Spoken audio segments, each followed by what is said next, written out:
कहानी शुरू होती है जब हमें पता चलता है कि मैनकाइंड की 7 मिलियन साल की हिस्ट्री खत्म होने वाली है, क्योंकि गॉड्स उनसे थक चुके हैं। और गॉड्स का रूलर जूद एक असेंबली में सबसे उनकी ओपिनियंस पूछता है। सब एग्री करते हैं कि ह्यूमैनिटी को वाइप आउट कर देना चाहिए, क्योंकि वो विक्ड और होपलेस क्रीचर्स हैं। इसलिए जूद मैनकाइंड की एक्सटिंक्शन डिक्लेयर करने की तैयारी करता है, लेकिन वेलकरी हेल्डा अचानक उसे इंटरप्ट करती है और सबको बताती है कि वो इसके अगेंस्ट है। गॉड्स खुश नहीं होते क्योंकि उसने उनकी असेंबली डिस्टर्ब की, और उससे कहते हैं कि उसे वहाँ होने का कोई हक नहीं है, क्योंकि वो सिर्फ एक हाफ ब्रीड गॉड है। वो मानती है कि ह्यूमंस फ्लोट क्रीचर्स हैं, लेकिन वो सबको रैग्नारोक के लॉ के बारे में याद दिलाती है, जो ह्यूमंस को गॉड के अगेंस्ट 13 राउंड्स तक फाइट करने का हक देता है, ताकि अगले 1000 साल के लिए मैनकाइंड का फेट डिसाइड हो सके। और अगर वो जीत जाते हैं तो एक्सटिंक्शन से बच जाएंगे। लेकिन हमें पता चलता है कि ये लॉ पहले कभी यूज नहीं हुआ, क्योंकि गॉड सोचते हैं कि ह्यूमंस का उन्हें डिफीट करना इम्पॉसिबल है। गॉड्स उस पर हंसते हैं और सोचते हैं कि ह्यूमंस से फाइट करना टाइम का वेस्ट होगा, क्योंकि उनका कोई चांस ही नहीं है। लेकिन वो गॉड्स से पूछती है कि क्या वो इस बात से डरे हुए हैं कि कहीं वो हार ना जाए। इसलिए ज़ूस डिसाइड करता है कि वो मैनकाइंड के अगेंस्ट फाइट करेंगे, और वो हेल्डा को ऑर्डर देता है कि वो ह्यूमैनिटी को रिप्रेजेंट करने वाले चैंपियंस चूज करे, क्योंकि वो क्लियरली उन्हें बचाना चाहती है। गॉड्स अरीना में गैदर होते हैं और अपोकलिप्स का वॉचमैन हाइमडल रैग्नारोक की शुरुआत अनाउंस करता है। वो थंडर के गॉड थॉर को फर्स्ट राउंड के लिए गॉड्स के रिप्रेजेंटेटिव के रूप में इंट्रोड्यूस करता है, और सब कॉन्फिडेंट होते हैं कि वो जीतेगा, क्योंकि वो स्ट्रॉन्गेस्ट नॉर्स गॉड है। वेलकरी वरी करती है कि वो उनके रिप्रेजेंटेटिव को डिस्ट्रॉय कर देगा, लेकिन हेल्डा कॉन्फिडेंट होती है क्योंकि उसने ह्यूमैनिटी का स्ट्रॉन्गेस्ट वॉरियर चूज किया है। हाइमडल मैनकाइंड के रिप्रेजेंटेटिव्स को इंट्रोड्यूस करता है और ह्यूमंस चीयर करते हैं जब थ्री किंगडम का माइटियस्ट हीरो लूबू अपीयर होता है। दोनों साइड्स बैटल के लिए प्रिपेयर होती हैं, और जैसे ही लूबू अपने घोड़े से नीचे उतरता है, उसका स्पीयर आसमान से अपीयर होता है। कॉल सोचती है कि क्या वो थॉर को डिफीट कर पाएगा, इसलिए हेल्डा उससे कहती है कि ह्यूमंस को अंडर एस्टिमेट मत करो, और नोट करती है कि गॉड्स उन्हें नीचे से देख रहे हैं, इसलिए वो गॉड्स के चेहरे का एक्सप्रेशन देखना चाहती है जब वो मैच हारेंगे। हाइमडल अपोकलिप्स का हॉर्न ब्लो करता है, जो मैच की शुरुआत का सिग्नल देता है, लेकिन सब वंडर करते हैं कि दोनों फाइटर्स ने अभी तक अपने वेपन्स क्यों नहीं उठाए। वो एक दूसरे की तरफ चलते हैं और हमें पता चलता है कि दोनों ने अपने सब ओपोनेंट्स को एक ही ब्लो में डिफीट किया है, इसलिए दोनों अपनी एबिलिटीज पर कॉन्फिडेंट हैं। लूबू पहला स्ट्राइक करता है और थॉर उसे अपने हैमर से ब्लॉक करता है, लेकिन लूबू उसे पीछे धकेल देता है, और सब इम्प्रेस होते हैं कि वो गॉड की पावर को मैच कर सकता है। लेकिन ज़ूस जानता है कि थॉर ने अभी तक अपनी फुल पावर अनलीश नहीं की है, और वो अपनी लाइटनिंग से अपने हैमर को चार्ज करता है। वो स्ट्राइक के लिए पीछे झुकता है और गॉड्स रियलाइज करते हैं कि वो अपने हैमर के साथ फाइट कर रहा है, क्योंकि वो लोगों की स्ट्रेंथ को रेस्पेक्ट करता है। एक फ्लैशबैक में हम देखते हैं कि एसगार्ड के एंजल्स कांप रहे होते हैं जब 66 Frost giant surprise attack launch करते हैं, और उनमें से एक वॉल तोड़ देता है, इसलिए गॉड्स पैनिक करने लगते हैं। नाइट्स जायंट को रोकने के लिए आते हैं, लेकिन वो उनके मैच नहीं होते, और हमें पता चलता है कि एसगार्ड प्रिपेयर नहीं था, क्योंकि जायंट्स ने पहले कभी ग्रुप में अटैक नहीं किया था। जायंट्स कासल वॉल तक पहुंच जाते हैं और गॉड सोचते हैं कि वो डूम्ड हैं, लेकिन थॉर अचानक कासल से बाहर आता है और अपने हैमर से सबको वाइप आउट कर देता है। लेकिन हमें पता चलता है कि उसे फाइट एंजॉय नहीं हुई, क्योंकि जायंट्स उसके मैच नहीं थे, और जो मूव उसने यूज किया वो गॉड्स के बीच पॉपुलर हो गया। हम प्रेजेंट में वापस आते हैं जब थॉर स्ट्राइक करने की तैयारी करता है, और गॉड्स कॉन्फिडेंट होते हैं कि फाइट खत्म होने वाली है, क्योंकि वो अपना स्पेशल मूव यूज करने वाला है। वो अपना हैमर लूबू पर घुमाता है और एक मैसिव लाइटनिंग ब्लास्ट क्रिएट होता है, जिससे गॉल को लगता है कि जब गॉड सीरियसली फाइट करते हैं तो उन्हें डिफीट करना इम्पॉसिबल है। लेकिन हेल्डा उसे कहती है कि देखते रहो, क्योंकि लूबू अचानक रिकवर करता है और थॉर की चेस्ट को कट कर देता है। गॉड्स इस बात पर यकीन नहीं कर पाते, क्योंकि उन्होंने कभी सोचा भी नहीं था कि कोई ह्यूमन थॉर को इंजर कर सकता है। लेकिन थ्री किंगडम्स के वॉरियर सरप्राइज नहीं होते, क्योंकि वो जानते हैं कि लूबू एक बीस्ट है। एक और फ्लैशबैक में हमें पता चलता है कि लूबू मंगोलिया में पैदा हुआ था, और उसने छोटी एज में ही एक वर्दी अपोनेंट की तलाश में ट्रेवल करना शुरू कर दिया था। वो पूरे यूरेशियन कॉन्टिनेंट में घूमता है और अपने रास्ते में आने वाले हर अपोनेंट को डिफीट करता है। वो एक वॉरलॉर्ड बन जाता है और एनिमी फोर्सेस पर सीधा चार्ज करता है, लेकिन उन्हें बुरी तरह हरा देता है, और अपनी ट्रेमेंडस स्ट्रेंथ की वजह से फॉलोअर्स गेन करता है। लेकिन 30 साल ट्रेवल करने के बाद उसे रियलाइज होता है कि उसे कोई भी अपने मैच का नहीं मिल रहा, और वो धीरे धीरे टूटने लगता है। इसलिए वो फाइटिंग से बोर हो जाता है और एनिमी फोर्सेस को खुद को कैप्चर और एग्जीक्यूट करने देता है, क्योंकि उसे लाइफ जीने लायक नहीं लगती। हम प्रेजेंट में वापस आते हैं जब लूबू थॉर के साथ क्लैश करता है, और वो खुश होता है क्योंकि उसे फाइनली एक वर्दी अपोनेंट मिल गया है। लेकिन ज़ूस सोचता है कि उसका वेपन अभी तक क्रम्बल कैसे नहीं हुआ जब वो थॉर के हैमर के अगेंस्ट डिफेंड कर रहा है। फिर उसे रियलाइज होता है कि ये वेलकरी की पावर की वजह से है। हमें पता चलता है कि रैग्नारोक शुरू होने से पहले ही हेल्डा जानती थी कि ह्यूमैनिटी के ग्रेटेस्ट वॉरियर्स भी गॉड के अगेंस्ट कोई चांस नहीं रखते, क्योंकि उनके डिवाइन वेपन्स में अनइमेजिबल पावर होती है। वो नोट करती है कि ह्यूमन वेपन्स गॉड्स के अगेंस्ट यूज करने पर क्रम्बल हो जाते हैं, इसलिए गॉड डेस्पेयर में चली जाती है। लेकिन हेल्डा हेल्डा 11 वेलकरी को समन करती है। वो उनमें से एक, जिसका नाम रेंड्रिस है, उससे पूछती है कि क्या उसे थॉर के सेक्रेड आइटम्स के बारे में पता है। रेंड्रिस बताती है कि थॉर के पास आयरन ग्लव्स हैं जो हर अटैक को विथस्टैंड कर सकते हैं, और साथ ही हैमर जॉलनिर है जिसने फ्रॉस्ट जायंट्स को डिस्ट्रॉय किया था। हेल्डा जानती है कि ये वेपन्स ओपी हैं और नोट करती है कि जब तक वो उसके वेपन्स को मैच नहीं करते, थॉर को डिफीट नहीं कर सकते। इसलिए वो रेंड्रिस से कहती है कि वो अपना बॉडी सेक्रीफाइस कर दे ताकि ह्यूमैनिटी फाइट जीत सके। हम वापस प्रेजेंट में आते हैं जब लोबो का स्पेयर ग्लो करता है और हमें पता चलता है कि रैंड ने वेलकरी वेलेंडर टेक्निक यूज करके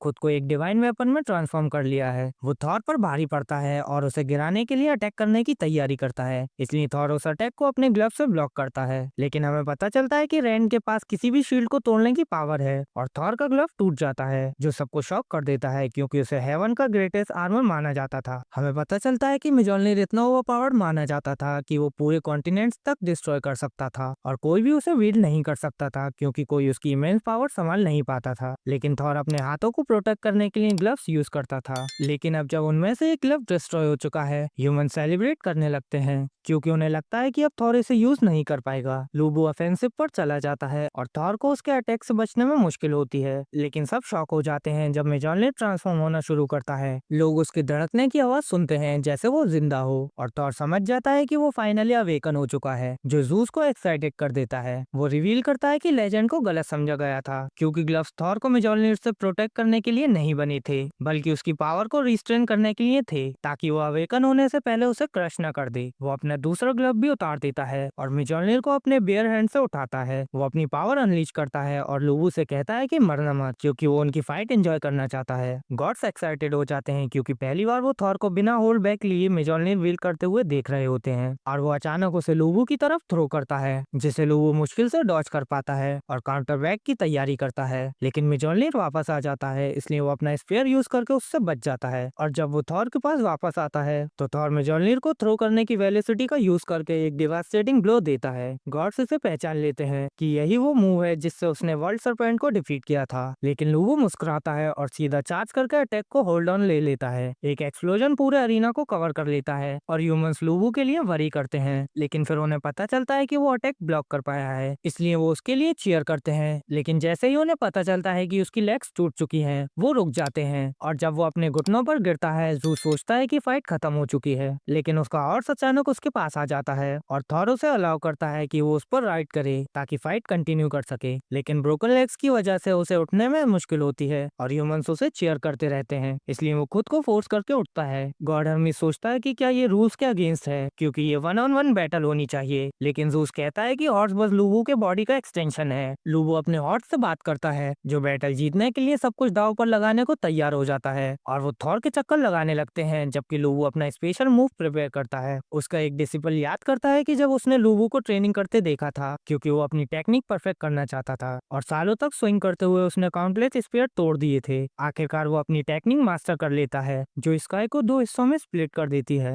लेकिन हमें पता चलता है कि उसने ये कभी किसी पर यूज नहीं किया क्योंकि उसके सारे अपोनेंट उसके सामने टिक ही नहीं पाते थे। हम वापस प्रेजेंट में आते हैं जब लोबो के डिसिपल्स उसका अल्टीमेट मूव देखने के लिए एक्साइटेड होते हैं और वो थॉर पर चार्ज करता है, जो ये देखने के लिए एक्साइटेड होता है कि लोबो क्या कर सकता है। दोनों अपने अल्टीमेट मूव यूज करते हैं और एक पिलर ऑफ लाइट स्काई को पियर्स कर देता है जब वो एक दूसरे पर हेड ऑन अटैक करते हैं। लेकिन लोबो ओवरपावर्ड हो जाता है और रेंड्रिस मर जाती है जब उसका वेपन डिस्ट्रॉय हो जाता है, इसलिए सब समझ जाते हैं कि अब उसके लिए सब खत्म हो चुका है। लोबो खुश होता है कि उसे फाइनली अपना मैच मिल गया और वो सोचता है कि उसने सब कुछ ट्राई किया, फिर भी वो थॉर को डिफीट नहीं कर पाया। वो एक बार फिर थॉर पर चार्ज करता है और अपने फाइनल मोमेंट एंजॉय करता है जब थॉर फिनिशिंग ब्लो देता है। हेimdall थॉर को विनर अनाउंस करता है जबकि 3 किंगडम्स के हीरोज लोबो की डेथ का शोक मनाते हैं, लेकिन वो खुश हैं कि वो मुस्कुराते हुए मरा। गॉड्स घमंड करने लगते हैं कि ह्यूमंस उन्हें डिफीट नहीं कर सकते क्योंकि वो सुपीरियर बीइंग्स हैं और हेimdall थॉर को एग्जिट की तरफ चलने को कहता है, लेकिन लोबो के डिसिपल्स उसे रोक लेते हैं और कहते हैं कि उनका एग्जिस्टेंस अपने मास्टर के बिना मीनिंगलेस है और थॉर से कहते हैं कि उन्हें भी उसके साथ जाने दे। इसलिए थॉर उनकी विश ग्रांट करता है और एक पावरफुल लाइटनिंग ब्लास्ट से उन्हें वाइप आउट कर देता है, लेकिन वो उन्हें अपने दोस्त लोबो के लिए ऑफरिंग बनने के लिए थैंक करता है। गॉड हेल्डा से पूछती है कि लूबो और रेंड्रिस के साथ क्या होगा, तो वो एक्सप्लेन करती है कि रैग्नारॉक एक बैटल ऑफ सोल्स है और जिसका सोल डिस्ट्रॉय हो चुका हो उसे रीइंकार्नेट करना इम्पॉसिबल है, इसलिए वो कम्प्लीटली एग्जिस्टेंस से रिमूव हो जाएंगे। और गॉल उदास हो जाती है क्योंकि वो रेंड्रिस को कभी दोबारा नहीं देख पाएगी और हेल्डा से पूछती है कि क्या ये बैटल सच में वर्थ इट है, तो वो गॉल से कहती है कि अगर वो ऐसे ही शोक मनाते रहे तो गॉड्स को डिफीट नहीं कर पाएंगे और उसे याद दिलाती है कि मैनकाइंड का फेट इस बैटल के रिजल्ट पर डिपेंड करता है। जब हेल्डा ह्यूमैनिटी के नेक्स्ट चैंपियन को चूज करती है, गॉल होप लूज करने लगती है क्योंकि लूबू भी गॉड्स के लिए मैच नहीं था, लेकिन हेल्डा नेक्स्ट फाइट के लिए फाइल नंबर 1 प्रिपेयर करती है। सब लोग सेकंड राउंड के लिए गैदर होते हैं और हाइमडल ह्यूमैनिटी के नेक्स्ट रिप्रेजेंटेटिव को इंट्रोड्यूस करता है, जो निकलता है एडम, पहला इंसान जो कभी एग्जिस्ट हुआ था। ह्यूमंस पूरी तरह अमेज्ड हो जाते हैं जब वो पूरी मैनकाइंड के फादर को देखते हैं, लेकिन गॉड्स को लगता है कि वो लूबू के कंपैरिजन में वीक लगता है, इसलिए उन्हें पूरा कॉन्फिडेंस होता है कि वो सेकंड राउंड जीत जाएंगे। हेमडल बताता है कि ग्रेटेस्ट इंडियन गॉड उनका नेक्स्ट रिप्रेजेंटेटिव होगा, लेकिन अरीना में कोई एंटर नहीं करता, इसलिए सब कंफ्यूज हो जाते हैं। हेमडल को पता चलता है कि लास्ट मिनट चेंज हुआ है और हर्मीज वायलिन बजाते हुए अरीना में एंटर करता है और रिवील होता है कि सेकंड राउंड में जूस फाइट करेगा। ह्यूमंस उसे पहचान नहीं पाते और सोचते हैं कि वो एडम से कैसे फाइट करेगा क्योंकि वो इतना बुढ़ा लगता है कि कुछ कर ही नहीं पाएगा, लेकिन वो हर्मीज से कहता है कि हिट इट और जैसे ही जूस का इंटरेस्ट म्यूजिक बजता है वो अचानक जैक्ड हो जाता है। गॉड्स उसके लिए चीयर करते हैं और ह्यूमंस कांप जाते हैं जब उन्हें समझ आता है कि वो कौन है। गॉल सोचती है कि वो सेकंड राउंड में क्यों फाइट कर रहा है जबकि उसे फाइनल बॉस होना चाहिए था और हेल्डन नर्वस हो जाती है क्योंकि उसने कभी एक्सपेक्ट नहीं किया था कि वो एडम से लड़ेगा। हम थोड़े पहले का सीन देखते हैं जब शिवा अरीना में एंटर करने के लिए तैयार होता है, अपनी फाइट के लिए एक्साइटेड होता है, लेकिन जूस उसे रोक लेता है और कहता है कि अब उसकी टर्न है। शिवा उससे कहता है कि निकल जाओ क्योंकि वो सेकंड राउंड में फाइट करना चाहता है, लेकिन जूस उसे अपनी स्ट्रेंथ दिखा देता है, इसलिए शिवा इंटिमिडेटेड हो जाता है और जूस की डिमांड मान लेता है। हम प्रेजेंट में वापस आते हैं जहाँ जूस एडम से कहता है कि बिना डिवाइन वेपन के उसका कोई चांस नहीं है, लेकिन एडम अपने ऊपर खड़ी वेलकरी की तरफ पॉइंट करता है जो अपने पेगासस से जंप करती है। वो वेलेंडर यूज करती है और एडम के साथ मर्ज हो जाती है और उसके नकल डस्टर में ट्रांसफॉर्म हो जाती है, लेकिन एडम सोचता है कि जूस के पास वेपन क्यों नहीं है और उससे कहता है कि बिना वेपन के फाइट करने का उससे पछतावा होगा। ये सुनकर जूस गुस्सा हो जाता है और स्पीड ऑफ लाइट से चार्ज करता है, लेकिन एडम फिर भी उसे डॉज कर लेता है। ह्यूमंस पागल हो जाते हैं, लेकिन गॉड ऑफ वॉर अरीस को लगता है कि सिर्फ जूस का अटैक डॉज कर लेने से सेलिब्रेट नहीं करना चाहिए। जूस डिसाइड करता है कि अब होल्ड बैक नहीं करेगा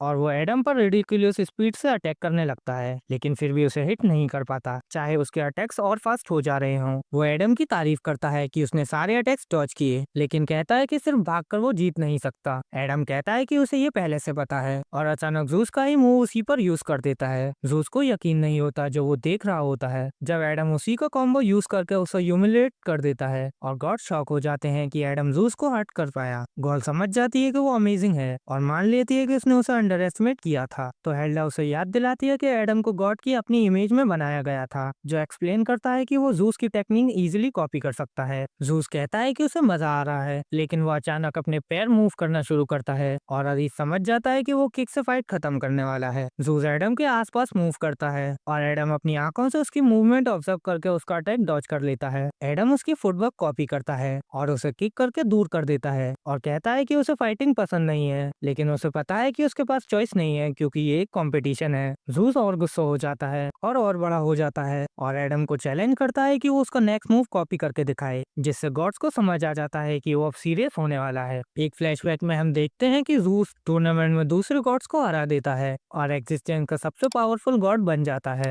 लेकिन हमें पता चलता है कि उसका फादर क्रोनिस ही अकेला था जो उसे हिट कर पाया था क्योंकि जूस उसका अटैक देख नहीं पाया था। हम प्रेजेंट में वापस आते हैं जब जूस क्रोनिस का मूव यूज करता है और टाइम को स्टॉप करके मेजरेबल स्पीड से एडम पर चार्ज करता है, लेकिन एडम फिर भी उसे काउंटर कर लेता है और जैसे ही टाइम रिज्यूम होता है सब शॉक हो जाते हैं जब वो जूस को जमीन पर देखते हैं और सोचते हैं कि हुआ क्या, क्योंकि उन्होंने कुछ भी नहीं देखा। एरिस बताता है कि वो सब कुछ फॉलो कर पाया था जबकि दूसरे गॉड्स स्ट्रगल कर रहे थे क्योंकि जूस और एडम बहुत फास्ट मूव कर रहे थे, लेकिन जब जूस ने क्रोनिस का मूव यूज किया तो एरिस ने कुछ भी नहीं देखा और वो शॉक्ड रह गया जब उसने पल भर में जूस का हेड ट्विस्ट होता देखा। हर्मीस एक्सप्लेन करता है कि एडम ने क्रोनिस का मूव कॉपी करके जूस को काउंटर किया, लेकिन एरिस पूछता है कि क्या उसे पक्का है क्योंकि वो खुद गॉड ऑफ वॉर होते हुए भी समझ नहीं पाया कि क्या हुआ। हेमडल अनाउंस करता है कि जूस नॉकआउट हो चुका है और गॉल को यकीन नहीं होता कि एडम जूस की पावर कॉपी करके उसे हरा सकता है, तो हेल्डा एक्सप्लेन करती है कि गॉड्स के लिए उसकी नफरत ही उसका स्ट्रेंथ का सोर्स है। हम देखते हैं कि जब एडम गार्डन ऑफ एडन में रहता था उसके पास वो सब कुछ था जो उसे चाहिए था, लेकिन गॉड्स ने उसकी वाइफ पर फॉरबिडन फ्रूट खाने का इल्जाम लगा दिया। लेकिन हमें पता चलता है कि सरपेंट ने उसे झूठा एक्सक्यूज किया था क्योंकि वो उसे अपने लिए चाहता था और वो एडम के प्रति वफादार रही।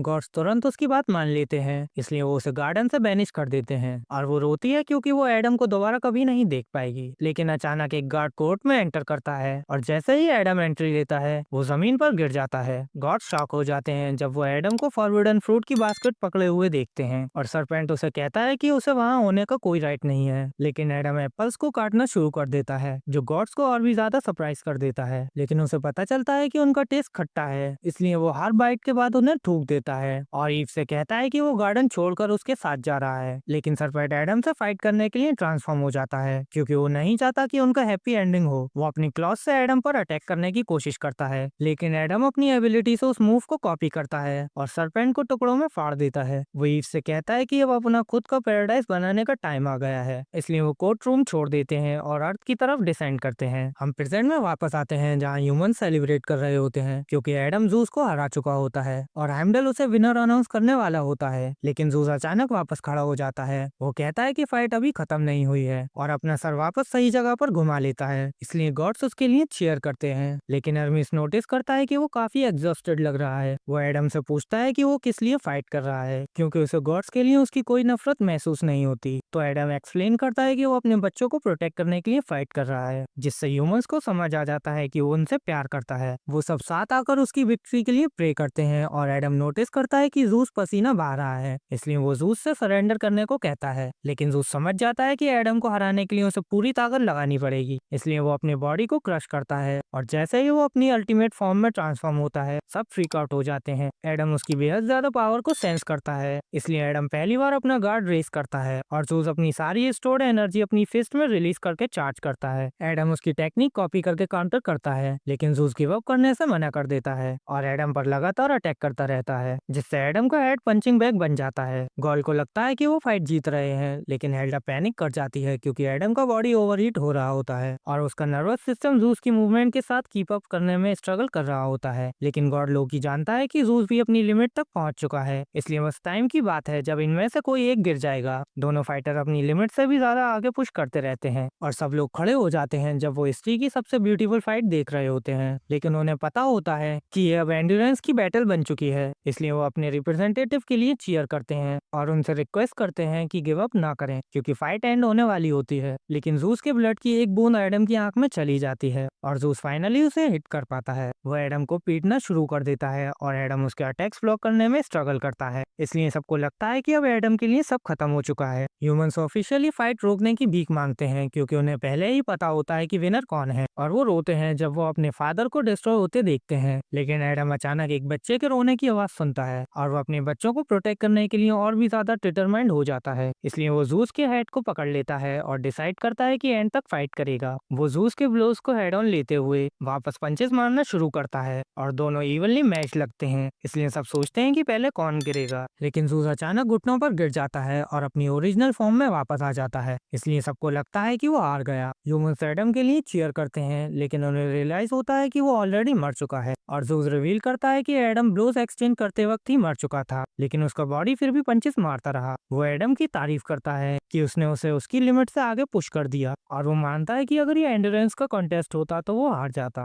हेमडल जूस को बैटल का विनर अनाउंस करता है और ह्यूमंस रोते हैं जब एडम की सोल क्रम्बल हो जाती है, लेकिन वो उसे अवेंज करने के लिए रैग्नारॉक जीतने का डिटर्मिनेशन रखते हैं। उसके बाद गॉल सोचती है कि जो वैल्करी एडम के साथ मर्ज हुई थी वो क्यों मर गई जबकि नकल डस्टर डैमेज भी नहीं हुआ था। तो वैल्करी इससे एक्सप्लेन करती है कि अगर वो वलेंडर परफॉर्म करती हैं तो वो उसी पर्सन का फेट शेयर करती हैं जिसके साथ वो मर्ज होती हैं। हेल्डा डिफीट से कॉप करने के लिए खाना खाती है और सोचती है कि नेक्स्ट मैच जीतने के लिए जो भी करना पड़े वो करना होगा, लेकिन उसे पता चलता है कि पोसाइडन सीज का गॉड्स का नेक्स्ट रिप्रेजेंटेटिव होगा और गॉल सोचती है कि वो अपने बेस्ट फाइटर इतनी जल्दी क्यों भेज रहे हैं जबकि ये सिर्फ थर्ड राउंड है। हेल्डा सोचती है कि ह्यूमैनिटी के नेक्स्ट रिप्रेजेंटेटिव के रूप में उसे किसे चूज करना चाहिए, लेकिन अचानक एक मिस्टीरियस आदमी अपीयर होता है और थर्ड राउंड में फाइट करने के लिए वॉलंटियर करता है। वो उसे पहचान नहीं पाती, लेकिन जब वो अपनी फाइल खोलता है तो उसे रियलाइज होता है कि वो फेमस स्वॉर्डमैन कोजिरो सासाकी है। गॉल सोचती है कि वो इतना बुढ़ा क्यों लग रहा है जबकि सोल्स को उनकी प्राइम में समन किया जाना चाहिए। तब वो एक्सप्लेन करता है कि वो अभी अपनी स्ट्रॉन्गेस्ट फॉर्म में है, क्योंकि मरने के बाद भी उसने ट्रेनिंग करना कभी बंद नहीं किया। सब लोग थर्ड राउंड देखने के लिए इकट्ठा हो जाते हैं और तुरंत रियलाइज कर लेते हैं कि अरीना में पानी है, इसलिए उन्हें पता चल जाता है कि पोसाइडन गॉड्स को रिप्रेजेंट करेगा। जैसे ही वो एंट्री लेता है वो पानी को अलग कर देता है और हेमडल उसे सबसे खौफनाक गॉड के रूप में इंट्रोड्यूस करता है, लेकिन वो बैटल के लिए ज्यादा एक्साइटेड नहीं लगता। बाकी गॉड्स उससे डरते हैं क्योंकि वो जूस का बड़ा भाई है और कोजिरो बोट पर सवार होकर अपनी एंट्री लेता है। हेमडल बताता है कि वो सब टाइम का ग्रेटेस्ट स्वॉर्डमैन है, भले ही वो एक लूजर है क्योंकि हर बार हारने के बाद और स्ट्रांग हो जाता है, लेकिन ह्यूमंस को लगता है कि उसके जीतने का कोई चांस नहीं है और वो सोचते हैं कि हेल्डा ने मुसाशी मियामोटो को क्यों नहीं चुना, जबकि वही था जिसने कोजिरो को मारा था। गर्ल रियलाइज करती है कि ह्यूमंस रेस्टलेस हो रहे हैं, लेकिन हेल्डा कहती है कि उसे कोजिरो पर भरोसा है क्योंकि उसने कभी ट्रेनिंग छोड़ी नहीं। वो बैटल के लिए तैयार होते हुए अपनी स्वॉर्ड निकालता है और एक तेज आवाज पैदा होती है जो अरीना के स्वॉर्डमैन को स्टन कर देती है। मुसाशी का बेटा सोचता है कि कोजिरो कुछ खास नहीं है, लेकिन मुसाशी अपनी लिखी हुई बुक तोड़ देता है और कहता है कि कोजिरो स्वॉर्डमैनशिप के हाईएस्ट लेवल तक पहुंच चुका है। हेमडल बैटल स्टार्ट होने का अनाउंसमेंट करता है, लेकिन पोसाइडन और कोजिरो बस एक दूसरे को घूरते रहते हैं और सब सोचते हैं कि ये मूव क्यों नहीं कर रहे। हरमीस जानता है कि पोसाइडन बस कोजिरो को अपनी रेंज में आने का वेट कर रहा है और कोजिरो अपने दिमाग में अलग अलग सीनरीज इमेजिन करता है, लेकिन हर बार अटैक करने पर वो मर जाता है। कॉल समझ जाती है कि कोजिरो पोसाइडन की रेंज में जाने से डरता है और एल्डा रिवील करती है कि गॉड्स उससे इसलिए डरते हैं क्योंकि उसने ओलंपिस में अपने बड़े भाई को मार दिया था। फ्लैशबैक में हम ओलंपियन गॉड्स एडमिस को देखते हैं जो ये मानने से इनकार करता है कि उसका सबसे छोटा भाई जूस सबसे महान गॉड है, इसलिए वो उसे गिराने के लिए एक ताकतवर आर्मी इकट्ठी करता है। वो पोसाइडन के महल जाता है और उससे रिवेलियन ज्वाइन करने को कहता है, लेकिन पोसाइडन एडमिस को पैथेटिक बोलता है। इस पर एडमिस गुस्सा हो जाता है और रिस्पेक्ट मांगता है, लेकिन पोसाइडन कहता है कि उसके एक्शंस की वजह से वो गॉड कहलाने के लायक नहीं है। इससे एडमिस और ज्यादा गुस्सा हो जाता है और आगे बढ़ता है, लेकिन पोसाइडन उसे कुछ करने से पहले ही स्टेप कर देता है। पोसाइडन जानता है कि आर्मीस उसे देख रहा है और वो उससे हिस्ट्री रीराइट करने को कहता है ताकि एडमिस के बारे में किसी को पता ना चले। प्रेजेंट में एरिस इस कहानी के बारे में जानता है और उसे यकीन नहीं होता कि एडमिस एक ही ब्लो में हार गया, लेकिन आर्मीस समझता है कि ये असली वजह नहीं है जिसके कारण सब पोसाइडन से डरते हैं। वो बताता है कि जब पोसाइडन ने हिस्ट्री रीराइट करने का फैसला लिया तब किसी गॉड ने विरोध नहीं किया और हमें पता चलता है कि सब उसका विरोध करने से डरते थे क्योंकि वो ऐसे बिहेव करता था जैसे वो सबसे ऊपर हो। कोजिरो रियलाइज करता है कि पोसाइडन उसकी तरफ देख भी नहीं रहा और उसे समझ नहीं आ रहा कि वो अटैक कैसे करे, इसलिए वो बस बैठ जाने और पोसाइडन के मूव का वेट करने का फैसला करता है। एक और फ्लैशबैक में हमें पता चलता है कि कोजिरो ने अपनी जिंदगी में कभी कोई फाइट नहीं जीती क्योंकि वो हमेशा अपने से ज्यादा स्ट्रॉन्ग लोगों को चैलेंज करता था। वो एक डोजो में लेट पहुंचता है, इसलिए इंस्ट्रक्टर गुस्सा हो जाता है और उसे एक शॉट देता है, कहता है कि इससे अपना डिफेंस करो। कोजिरो पहला अटैक ब्लॉक कर लेता है, लेकिन इंस्ट्रक्टर उसे डिसआर्म कर देता है, इसलिए वो सरेंडर करने का फैसला करता है। इंस्ट्रक्टर कहता है कि वो पैथेटिक है क्योंकि एक ट्रू और ये कभी भी गिव अप नहीं करता। इंस्ट्रक्टर के पिता कहते हैं कि कोजिरो पर टाइम वेस्ट करना बंद करो क्योंकि उसमें स्वॉर्ड का कोई टैलेंट नहीं है, और डोजो को ओनर सीम उससे पूछता है कि उसने इतनी जल्दी गिव अप क्यों कर दिया, तो कोजिरो बताता है कि क्योंकि उसके जीतने का कोई चांस नहीं था और सब लोग उसकी हिम्मत न होने के लिए उसका मजाक उड़ाते हैं। इसके बाद कोजिरो डोजो जाना बंद कर देता है और जंगल के जानवरों को ऑब्जर्व करता है, सोचता है कि उनसे बैटल के राज सीख सकता है। वो 6 महीने अकेला ट्रेनिंग करता है और फिर डोजो वापस आता है। इंस्ट्रक्टर पूछता है कि वो कहाँ था, लेकिन ये देखकर हैरान हो जाता है कि कोजिरो स्ट्रांग हो गया है। वो कोजिरो को फाइट के लिए चैलेंज करता है, लेकिन कोजिरो कहता है कि उसे इंटरेस्ट नहीं है क्योंकि वो उसे अपने दिमाग में 100 बार फाइट कर चुका है। इंस्ट्रक्टर गुस्सा हो जाता है और अटैक करता है, लेकिन अचानक वो खुद को 2 टुकड़ों में कटे हुए इमेजिन करता है। वो रियलाइज करता है कि कोजिरो के बराबर नहीं है, इसलिए वो तुरंत सरेंडर कर देता है और कोजिरो सीन को फाइट के लिए चैलेंज करता है।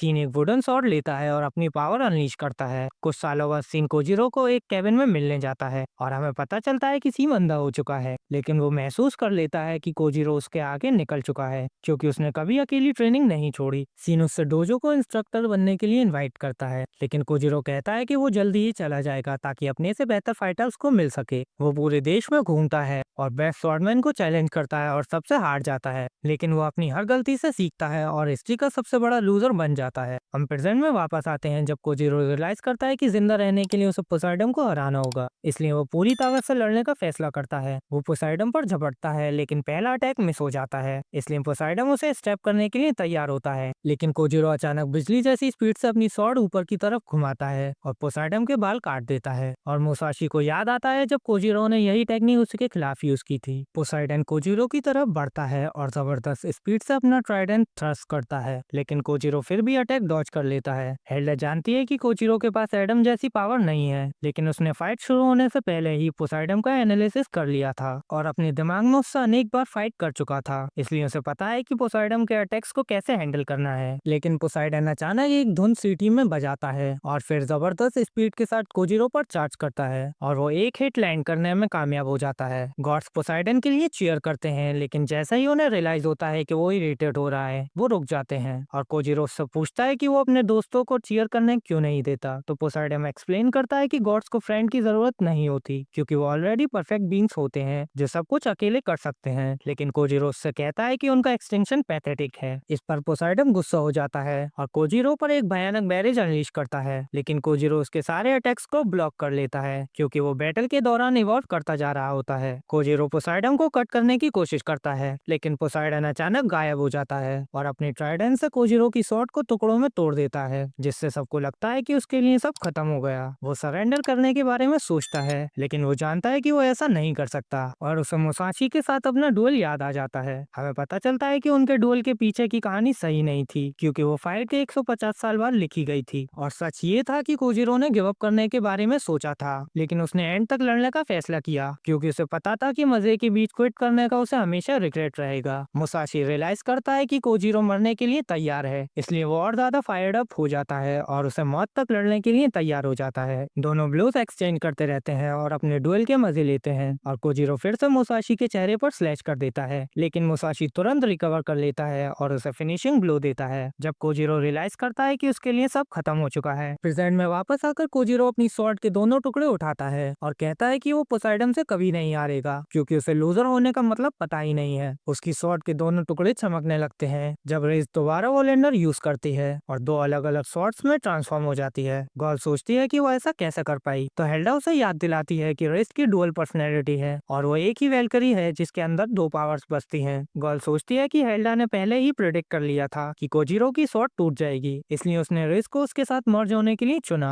लेकिन वो रिवील करती है कि वो सिर्फ लकी हो गए थे। पोसाइडन फिर से कोजिरो पर अटैक करता है, लेकिन कोजिरो अटैक्स ब्लॉक करता है और आगे बढ़ता है जब वो उन स्वॉर्डमैन के मूव्स कॉपी करता है जिन्होंने उन्हें हराया था। गॉड्स पैनिक हो जाते हैं जब कोजिरो पोसाइडन को कट करना शुरू करता है। पोसाइडन फिर से स्टेप करने की कोशिश करता है, लेकिन कोजिरो मुसाशी की टेक्निक यूज करके अटैक ब्लॉक कर लेता है। सब रियलाइज कर लेते हैं कि वो पोसाइडन को चोट पहुंचा पाया है, इसलिए ह्यूमंस उसके लिए चीयर करते हैं, लेकिन पोसाइडन अचानक फिर से सीटी बजाता है और अपने खून से बाल पीछे बांध लेता है। वो सीरियसली फाइट करने का फैसला करता है और तुरंत कोजिरो के शोल्डर पर हिट करता है, तो कोजिरो अपनी एनालिस करने की एबिलिटी यूज करता है, लेकिन फिर भी ब्लॉक करने में स्ट्रगल करता है क्योंकि वो पोसाइडन की स्पीड के साथ कीप अप नहीं कर पा रहा और पोसाइडन अपना अल्टीमेट मूव यूज करता है और हर डायरेक्शन से अटैक करता है। अटैक्स ब्लॉक करते हुए कोजिरो सोचने लगता है कि क्या वो जीत पाएगा, लेकिन उसे वो सारे स्वॉर्डमैन याद आ जाते हैं जिन्होंने उसे हराया था और वो उनकी चीयरिंग सुनता है, इसलिए वो और ज्यादा फायर्ड अप हो जाता है और गिव अप करने से इनकार कर देता है। वो खून बहाता है जब पोसाइडन उसे बार बार स्टेप करता है, लेकिन वो एक अटैक पैरी कर लेता है और कहता है कि उस जैसा लूजर भी जीतना चाहता है। उसे पूरी क्रिएशन को पढ़ने की एबिलिटी मिल जाती है, जिससे वो कॉस्मोस के एलिमेंट्स का यूज करके अपने अपोनेंट को मूव्स को प्रेडिक्ट कर सकता है और इसी से वो पोसाइडन के अटैक्स डॉज करता है। गॉड्स शॉक हो जाते हैं जब उन्हें रियलाइज होता है कि कोजिरो पोसाइडन के सारे मूव्स पढ़ रहा है और वो उसकी तरफ झपटता है, तो पोसाइडन उसके दिल को टारगेट करता है, लेकिन कोजिरो उसका हाथ काट देता है और पोसाइडन फाइट बैक करने की कोशिश करता है, लेकिन गॉड्स कांप जाते हैं जब कोजिरो उसे टुकड़ों में काट देता है। ह्यूमंस गॉड के खिलाफ अपनी पहली विक्ट्री सेलिब्रेट करते हैं और हाइमडल अनाउंस करता है कि कोजिरो विनर है, लेकिन गॉड्स खुश नहीं होते क्योंकि उनका सबसे खौफनाक वॉरियर हार गया है। कोजिरो गिरने ही वाला होता है, लेकिन रेस उसे संभाल लेती है और वो उसे बैटल जीतने में मदद करने के लिए थैंक करता है। दोनों साथ में अरीना छोड़ देते हैं और गॉल खुश होती है कि आखिरकार उन्होंने गॉड्स के खिलाफ जीत हासिल कर ली, लेकिन एल्डा उसे याद दिलाती है कि अभी सब खत्म नहीं हुआ क्योंकि उन्हें अभी और 6 बार जीतना है। इसके बाद गॉड सूस के रूप में इकट्ठा होते हैं जहां वो डिस्कस करते हैं कि कैसे मैनकाइंड ने पोसाइडन को हराया और पहले 2 राउंड जीतने के करीब आ गया। तो जूस कहता है कि उन्हें मानना पड़ेगा कि ह्यूमंस स्ट्रांग है और अब रैग्नारॉक को सीरियसली लेना होगा क्योंकि हेल्डा उन्हें हराने के लिए कुछ भी करने को तैयार है।